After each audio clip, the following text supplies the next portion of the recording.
Good morning, my dear students. Last class we studied about the ultrastructure of neuron. Today we shall be discussing the general physiology of the nerve transmission across the axolemma. The nerve transmission can occur in two forms or two ways. One is electrical mode and chemical mode. Electrical transmission of nerve impulses and chemical transmission of nerve impulses. Electrical transmission of nerve impulses are possible by generation of action potential across the axolemma and the plasma membrane of the nerve fiber. When it comes to chemical transmission of nerve impulses, it is across the synapses. That is a small functional junction between any two adjacent neurons. So, we take up the electrical transmission of nerve impulses across axolemma for today's class. So, electrical transmission of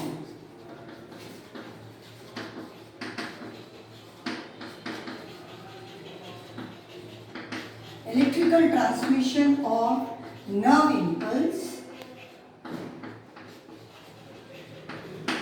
occurring across axolemma will involve four phases, presuming that the first phase is the polarized phase.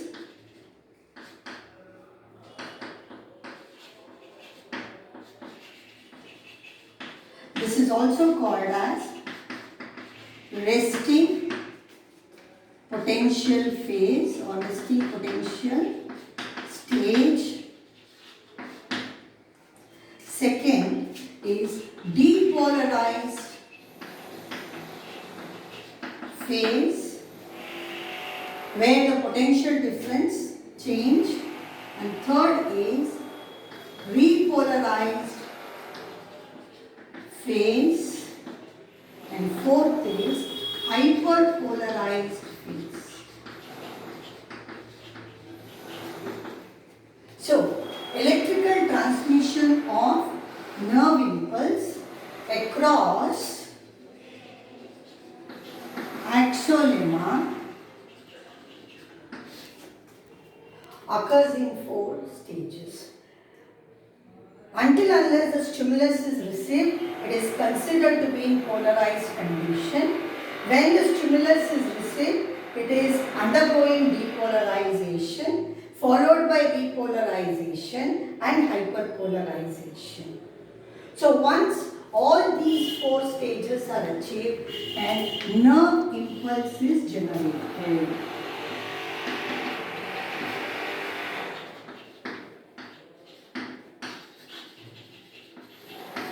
And this is also called as action potential.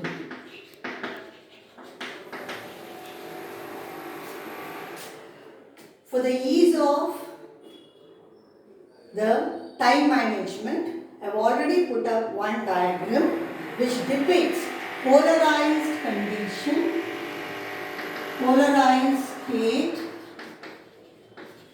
of axolemma. During this polarized state of axolemma, stimulus is not received. Stimulus is nil. It is the nerve, the axolemma is resting. Hence, this is called as resting potential state or polarized state. How is this resting potential maintained? So let us understand the ion concentration of an axolemma.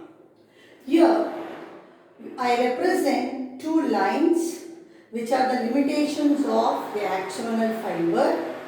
The axolemma enveloping the axon from outside The outer surface of axolemma will have ECF, that is extracellular fluid.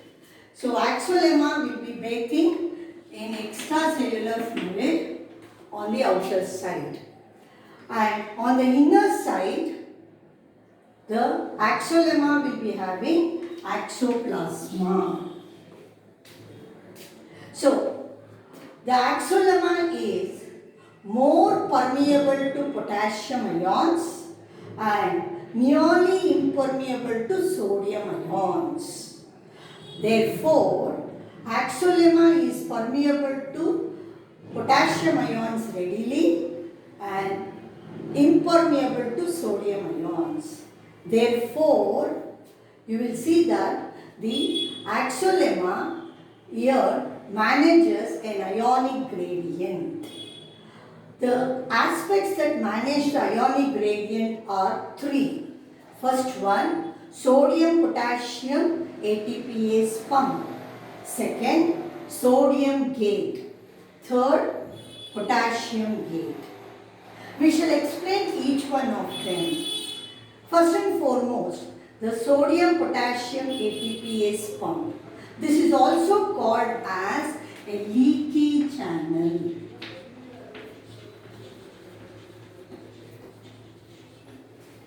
Sodium-potassium ATPase pump is also called as a leaky channel. Why? Because this channel is always kept open whether the axolemma is in polarized phase or depolarized phase or repolarized phase or hyperpolarized phase. In any of these phases, this channel is kept open and there will be influx of potassium and outflux of sodium constantly. And the rate at which or the ratio at which the influx and outflux occurs is for every 3 sodium ion outflux, there is 2 potassium ion influx.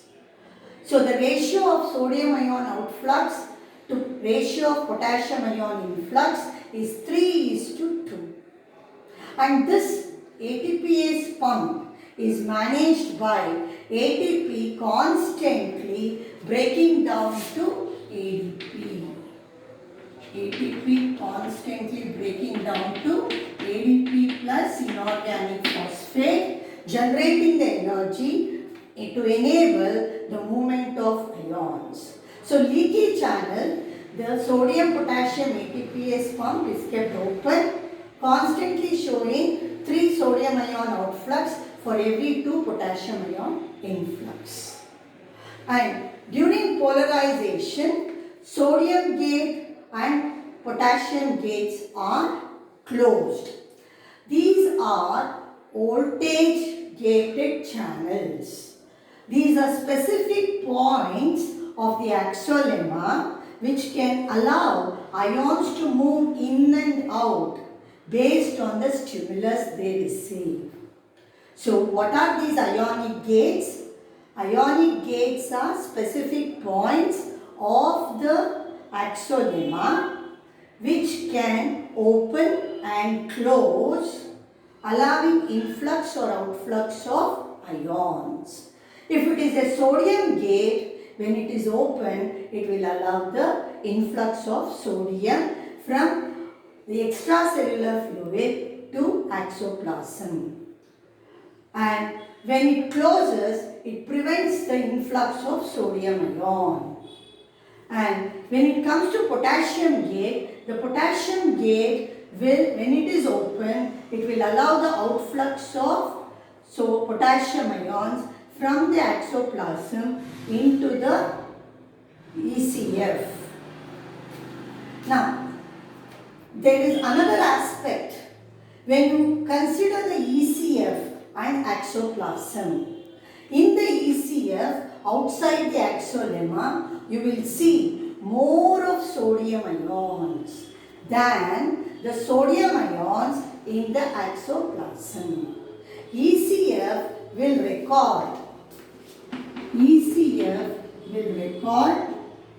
30 sodium ions greater than that of the axoplasm, while axoplasm records 1 sodium ion.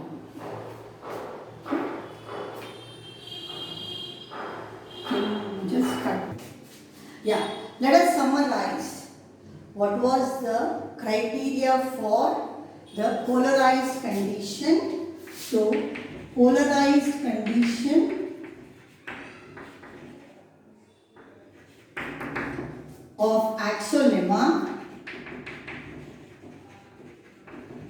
are, first one, you will see that the action potential between axolemma is maintained at minus 70 millivolts. How?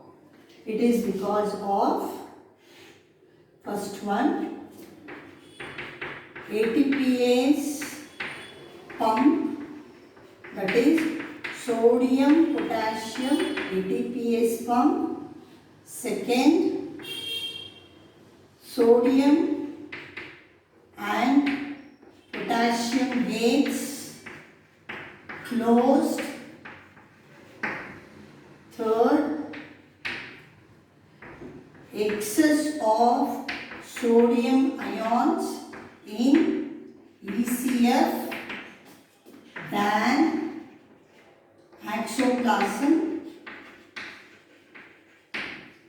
and excess of potassium ions in axoplasm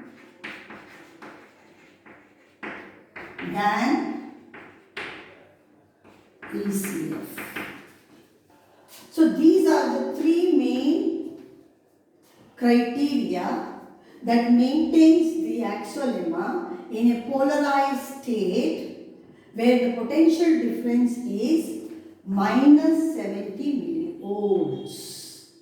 It is minus 70 millivolts.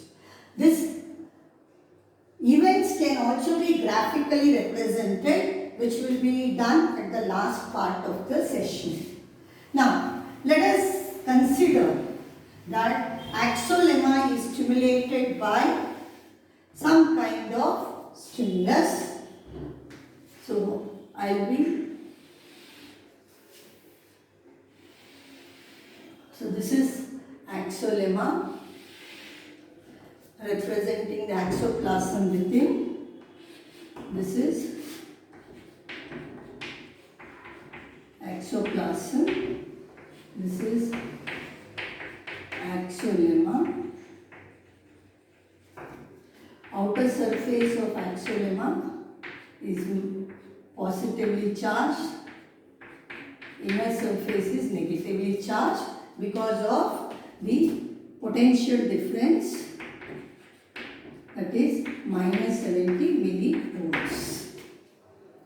And you will have the ATPase pump functioning with 3 potassium outflux, 3 sodium outflux and 2 potassium influx.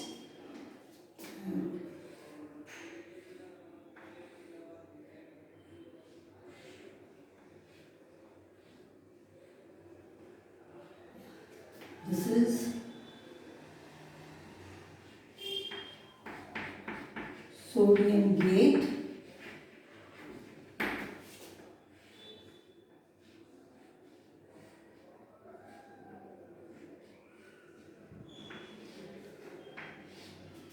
This is potassium. Now let us consider there is a stimulus. This is the stimulus. So on receiving the stimulus, the sodium potassium gate, sodium potassium ATPase channel is on. The sodium gate here opens. the sodium gate opens, allowing influx of sodium ions. Large influx of sodium ions will occur when there is a stimulus. So, the sodium ions in the axoplasm goes on increasing. Okay? The potassium gate here remains closed. When there is more and more of sodium ions influx, the polarity, the charges on the axolemma changes.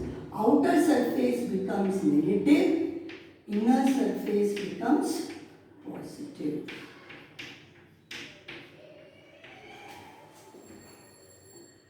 Outer surface becomes negative, inner surface becomes positive.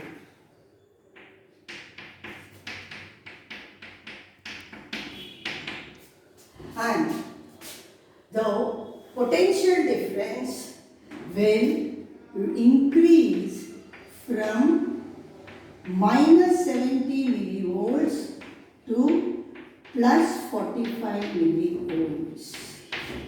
And this stage is called as depolarized stage.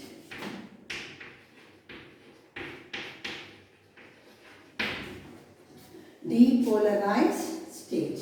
Depolarized stage occurs when the stimulus is received by the axolemma. When axolemma receives a stimulus, it is a form of energy. So, this energy will enable opening of sodium gate. Once the sodium gate is open, the sodium which is already in excess in the ECF will influx into the axoplasm, increasing the concentration of sodium. Potassium gate remains closed and more of sodium gets accumulated in the axoplasm. Thereby, you will see that there is increase in the potential difference from minus 70 millivolts to plus 45 millivolts. Thereby, you will see that the charges on the axolemma changes. The outer surface of the axolemma towards ECF becomes negatively charged and the inner surface of axolemma towards the axoplasm becomes positively charged. So, what is the condition in depolarized state?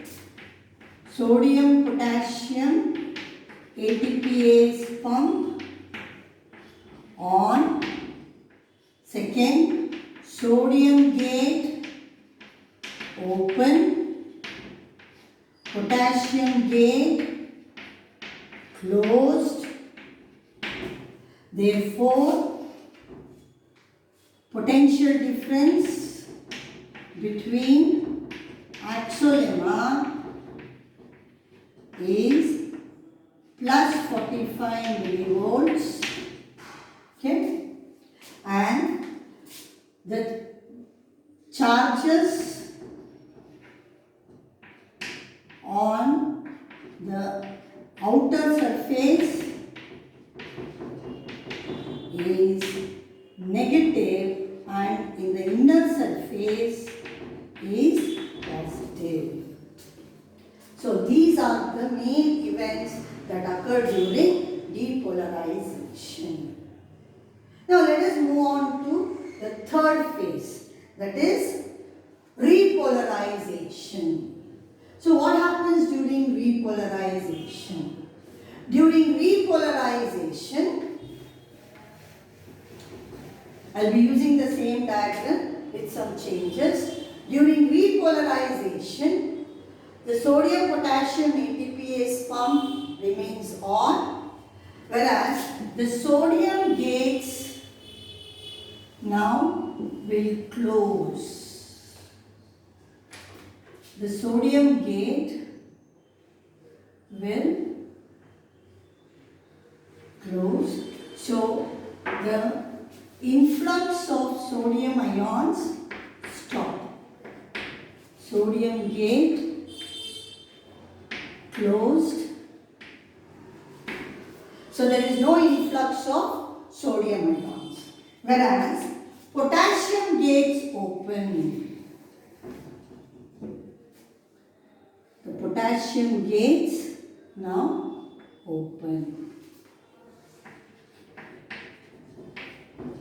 When the potassium gates open, there is outflux of potassium.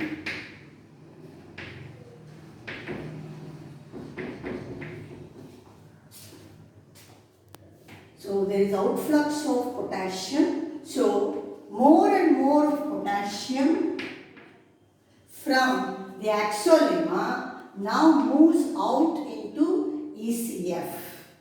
So this is called as the outflux of potassium. When the outflux of potassium occurs, there is reversal of charges. Now what happens? The outer side becomes positively charged and the inner side becomes negatively charged.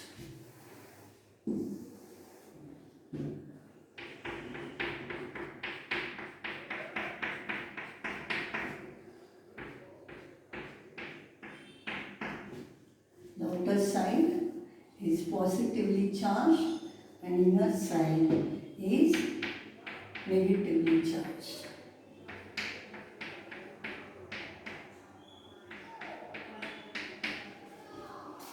So during this phase, you will see the potential difference decreasing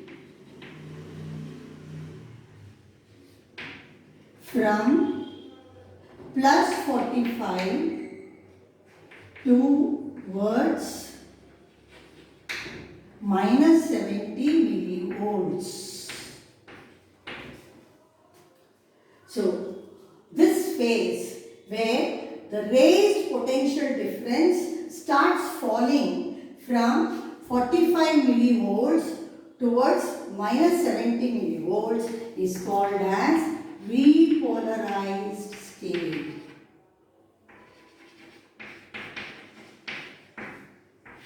Repolarized state. So this repolarized state is a third state after the depolarization.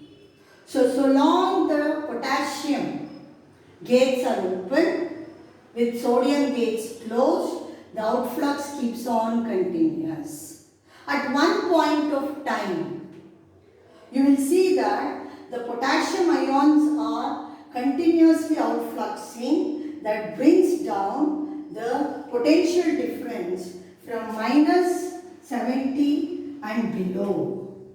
So that stage is called as hyperpolarization. So what is hyperpolarization or hyperpolarized state? This is a state where axolemma has a potential difference of minus 90 millivolts. Okay, it starts moving from minus 70 downwards to minus 90 millivolts. This stage is called as hyperpolarization. This is due to the potassium gate kept open, where more and more of potassium ions outflux. So after hyperpolarization, the next phase, the potassium gates will close and the nerve fiber returns back to the polarized condition. Now, let us put this graphically.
This is a graphical representation. Lower values 55, I'll tell you why I have taken 55. 70 millivolts, minus 70, minus 90, minus 55 millivolts. These are positive numbers. 10 to 50 millivolts is plot graph here. So, first and foremost, the stimulus, this is a resting potential. The nerve fiber is in resting potential. And this is called as, when it is minus 70, this is called as resting potential. After resting potential, once it receives the stimulus, the sodium gates open and you will see the potential difference raising from minus 70 to plus 45. This is depolarization.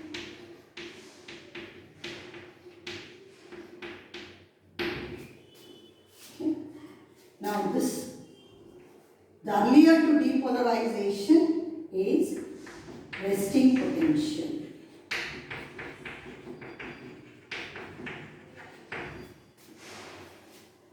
During depolarization, you will see the influx of excess of sodium ions. Okay. Once it reaches 45, then there is third phase, that is repolarization.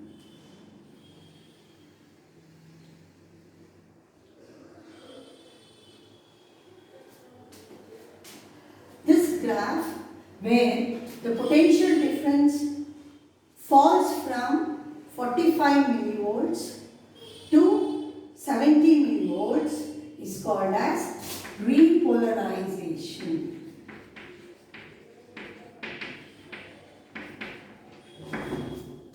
This repolarization, during this you will see that the outflux of potassium ions and sodium influx stops.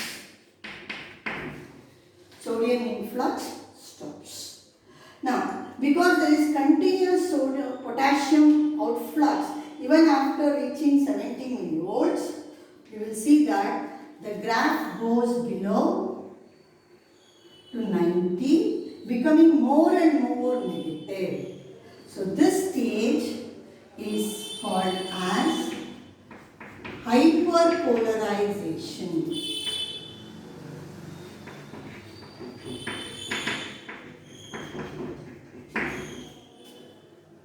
So where it is greater than 70 millivolts, so lesser than 70 millivolts.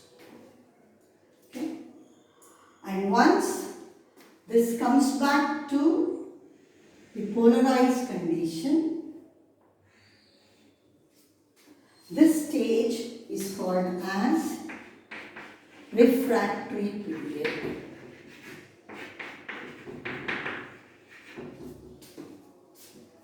And the depolarization, repolarization followed by hyperpolarization constitutes action potential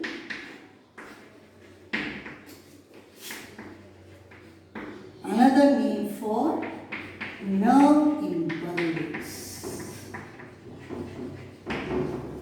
Once the action potential is generated, it is nothing but the stimulus has been taken up by the axolemma and a nerve impulse is generated. Now coming to the strength of the stimulus.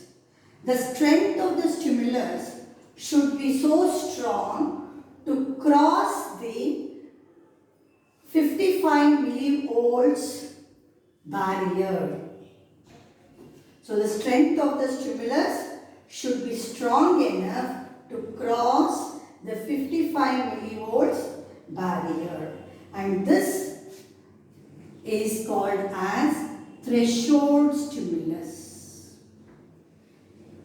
This portion, the strength of the stimulus to generate an action potential should be higher than the threshold stimulus, that is minus 55 millivolts. So this is called as a threshold potential. Threshold potential. So threshold potential is the minimum energy of the stimulus required for an action potential to generate. If the threshold stimulus is high, the action potential will remain the same. When the threshold potential is low, the action potential will not be generated. Therefore, generation of action potential across a nerve fiber is called as all or none potentials. Okay, so this is a summary of the action potential or nerve impulse generation across the axonema. In the next session, we shall see the conduction of action potential across the nerve fiber. Thank you.